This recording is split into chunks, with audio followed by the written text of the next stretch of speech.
LG hospital પાસે મણિનગર ખાતે આવેલ કાંતિવીર રાજગુરુ વ્યાયામ શાળાનું મેદાન મ્યુનિસિપલ દ્વારા અવારનવાર લગ્ન સહિતના સામાજિક પ્રસંગો માટે ભાડે આપી દેવાય છે, જેથી રોષે ભરાયેલા ખેલાડીઓ દ્વારા સૂત્રોચ્ચાર અને પોસ્ટર સાથે વિરોધ પ્રદર્શન કરવામાં આવ્યું હતું।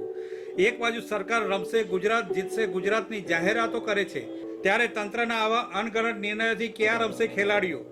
શહેરીકરણને કારણે અમદાવાદમાં ઘણા ગાંઠ્યા મેદાનો બાકી રહ્યા છે, તે પણ મ્યુનિસિપલ ખેલાડીઓ પાસેથી છીનવી રહ્યું હોય તેવી સ્થિતિ થવા પામી છે। મણિનગરમાં એલજી હોસ્પિટલ પાસે આવેલ કાંતિવીર રાજગુરુ શાળાનું મેદાન લગ્ન સહિતની સામાજિક પ્રસંગ તથા ફટાકડા પતંગ બજાર વગેરે માટે મ્યુનિસિપલ ભાડેથી આપી રોકડી કરી લે છે, તેથી આ વિસ્તારના બાળકો રમે તો ક્યાં જઈને રમશે તે મોટો સવાલ ઊભો થાય છે। મેદાનની જગ્યા દાતા તરફથી દાનમાં મળી છે। વ્યાયામશાળા તરફથી કસરતના સાધનો તથા સ્કેટિંગ રિંગ વગેરે પ્રજાના પૈસે વિકસાવવામાં પણ આવે છે। તંત્ર આવા અણગણત નિર્ણયોથી ક્યાં રમશે ગુજરાત તેવો પ્રશ્ન પેદા થયો છે।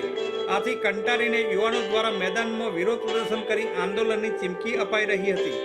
કાંતિવીર રાજગુરુ વ્યાયામશાળાનું ખુલ્લું મેદાન ફક્ત રમતગમતના હેતુ માટે જ ઉપયોગ કરવા તીવ્ર આક્રોશ સાથે municipal councillor Shri George Dias, Maninagar youth sport ગ્રુપના પ્રમુખ દેવેન્દ્રસિંહ વાઘેલા, સુભાષભાઈ જાદવ, સની બોરસદાની આગેવાની હેઠળ યોજવામાં આવી હતી અને હવે કોઈ નક્કર પગલાં લેવામાં નહીં આવે તો ધરણા સાથે ઉગ્ર આંદોલન કરવાની ચીમકી ઉચ્ચારી છે।